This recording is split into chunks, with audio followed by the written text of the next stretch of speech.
SMS'larga men sizlarga bugun javob bermoqchiman bitta qilib, chunki hammaga bitta javob yoza olmayman.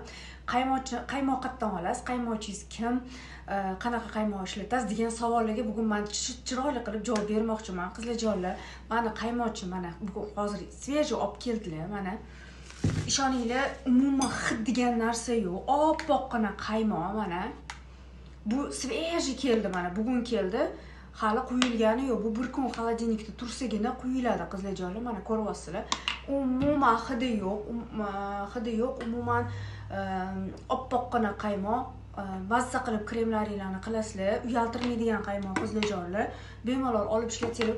Men sizlarga qizlarjonlar nomerlarni pastga yozib qoldiraman. O'zingizlar bemalol telefon qilib dastavka qildirsanglar bo'ladi. Dastavka xizmatlari ham bor qizlarjonlar. Faqat meni nomimdan chiqasizlar. Bozor narxidan zo'r narx qilib beryaptilar qizlarjonlar mendan chiqqanlarga.